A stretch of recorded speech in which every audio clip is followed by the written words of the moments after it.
Hi everyone, my name is Manal Fayez and you're watching From Scratch. On today's episode of From Scratch, we're going to be making two dishes that are gluten-free. The first dish that we're going to make for the day is called soca. Soca is actually a street food originating from the south of France.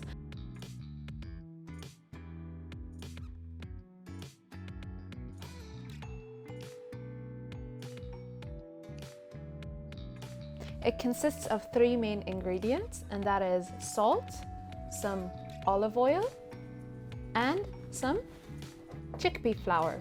So as I said at the very beginning, it is gluten-free. So this is actually perfect for you gluten-free people out there. This is a dish to whip up at any time.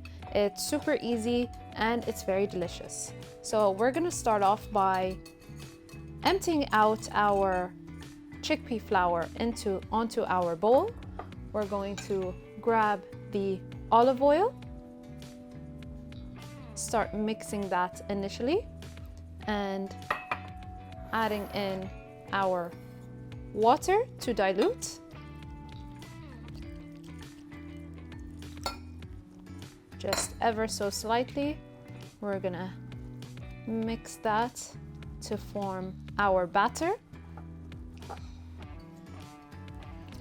So it's super easy because it's literally equal quantities of water and chickpea flour, and then you're adding the olive oil, salt, and a bit of pepper just for taste.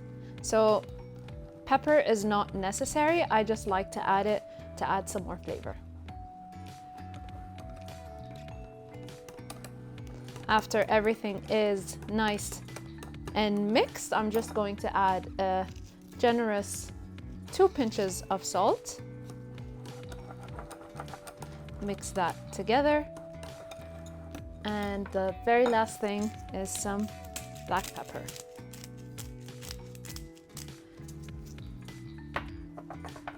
So for this batter, it actually requires you to rest it for a minimum amount of 30 minutes. So that's exactly what I'm gonna do. I'm gonna set this aside and set up for our next dish.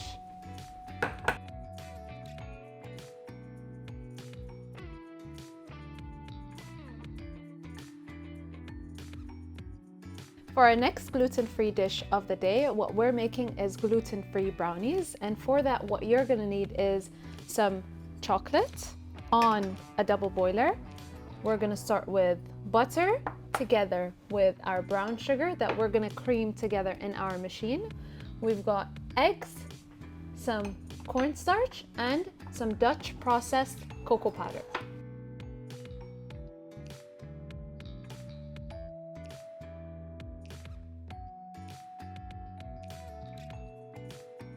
So we're gonna start off by adding our butter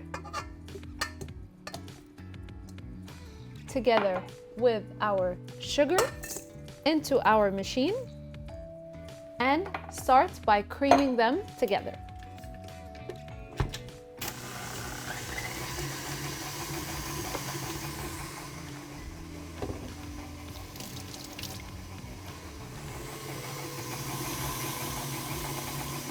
So while this is going, what I'm gonna do is switch on the heat and melt down our chocolate. And it's melting gently on a double boiler. This is key.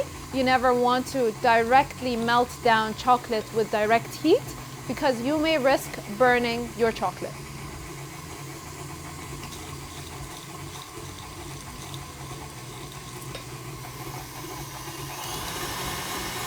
So I'm lowering down the speed while slowly adding our eggs one at a time.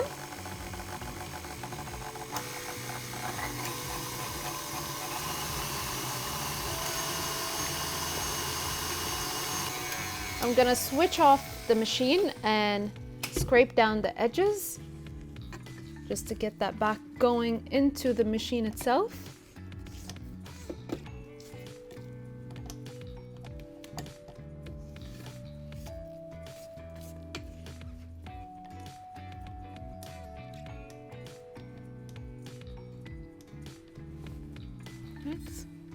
And then turn it back on.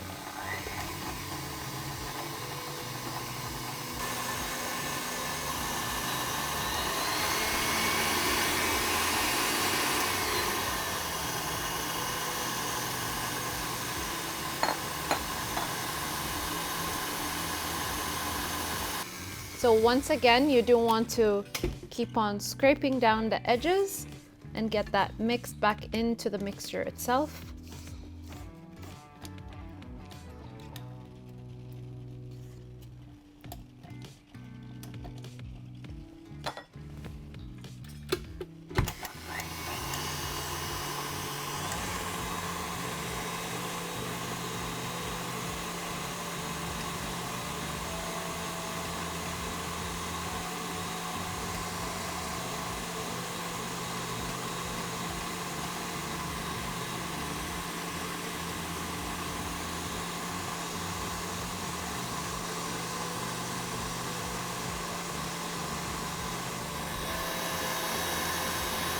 All right, what I'm gonna add next is our melted down chocolate into the mixture itself. So just pouring it into the bowl.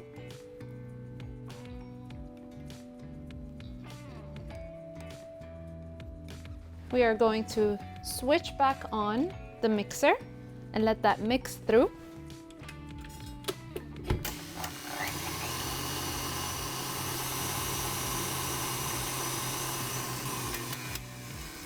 So what we're gonna add as the very last step is the corn starch together with the cocoa powder.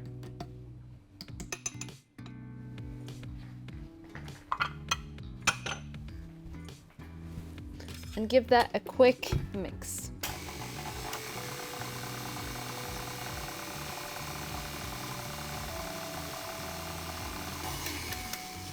In this case, I'm not really scared of overmixing just because there is no flour in there, which means that there is no gluten.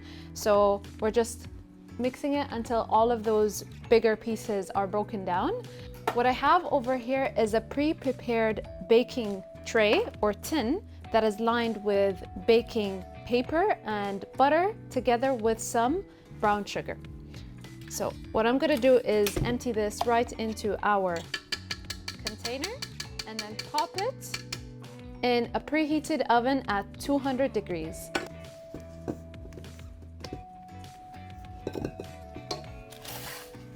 So we're just simply emptying this out into our prepared tin and popping it into the oven. So this brownie is not gonna get so much of a rise. So just keep in mind, if you want more of a thicker brownie, do have it prepared into a smaller tin or just double the recipe.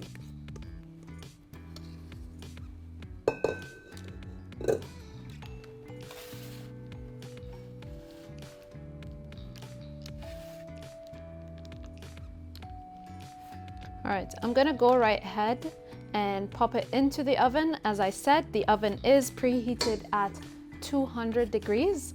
We're gonna put it in for around, let's say, 20 minutes. You wanna give or take.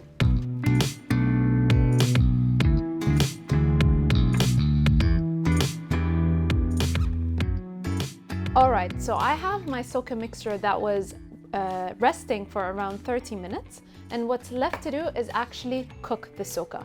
So soka is kind of like a pancake. So that's exactly how it should look like, except it should taste savory. So I'm just going to preheat my pan into, let's say, medium-high heat. I have some olive oil over here that I'm gonna pour generously to coat the bottom of my pan.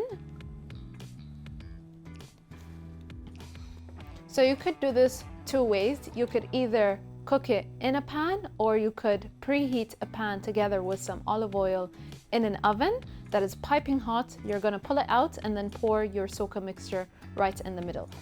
So it can work anyway. I prefer this because this is a faster way, but you could always test it out at home in the oven. So our oil is almost there. I'm just checking by moving it around and seeing how fast the oil moves. The faster it moves, that means that my oil is hot.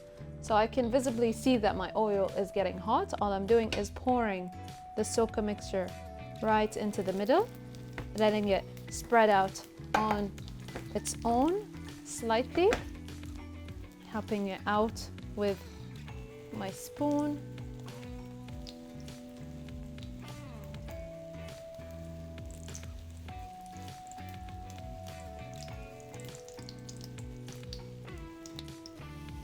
So keep in mind that this dish depends on the flavor of your olive oil. So opting for a really nice and flavorful olive oil that is really good quality is key in this recipe. So I'm gonna remove it and then keep on going with the rest of the mixture.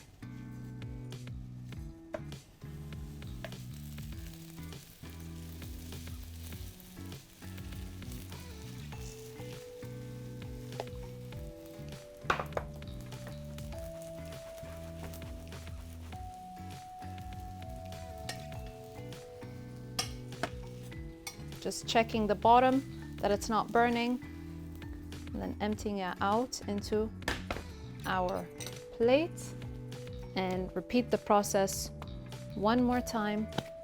Lower down the temperature if it's too hot, and then add in the last of the soca mixture.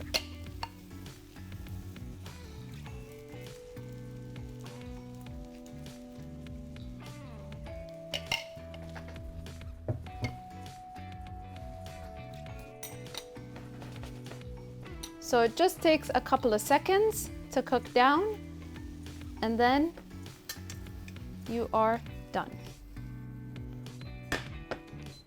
All right, to plate, what we're gonna need is some parsley as well as some dill, together with some fresh cheese. I'm using feta cheese for today. So what I'm simply gonna do is put everything together. To finish off this dish, what I'm gonna do is plate everything together. So I've got my soca that I'm just going to stack on top of each other. And what I'm gonna do is garnish just a little bit of flaky salt, some of our fresh cheese, and I have some feta cheese over here.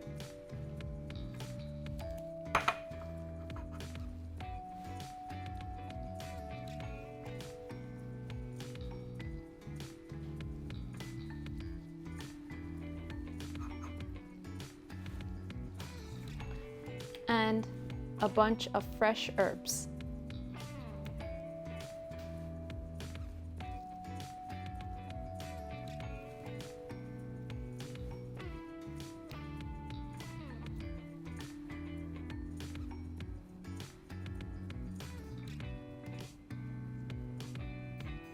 And there we have it, our first gluten-free dish of the day, soca.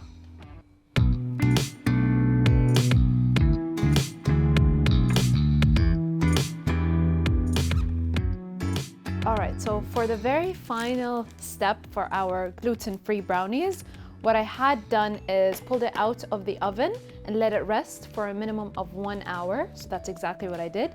Just going to pop it out of the container and then slide it onto our cutting board. What I'm gonna do is I'm going to cube it up and serve.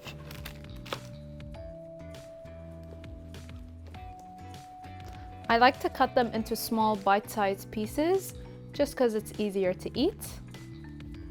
So you want to get them nice and even.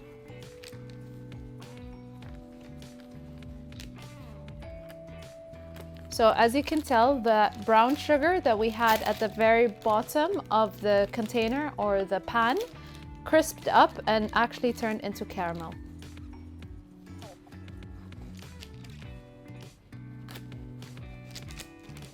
Going to move it around.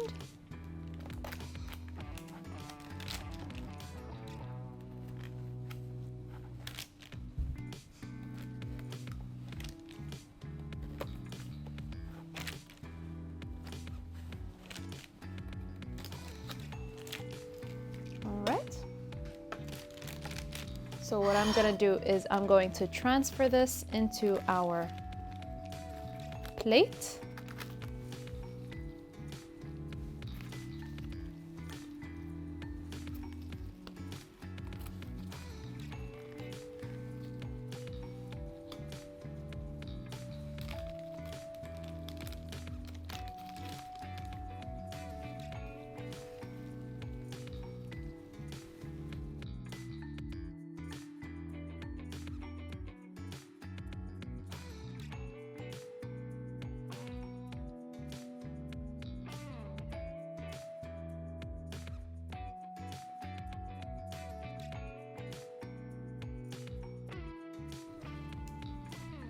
So a good sign that tells me that these brownies were cooked perfectly is the dense bottom right over here. So that's a really good thing that you want to look for. So I'm just going to create kind of like a brownie tower and finish off with just a little bit of salt, some sea salt.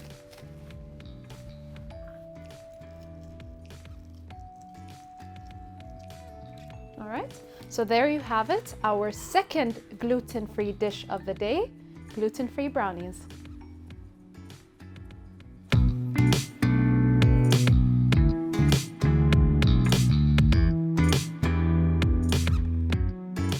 And that's it for our episode of the day. We made 2 gluten-free dishes from scratch. We made a soka and we made gluten-free brownies.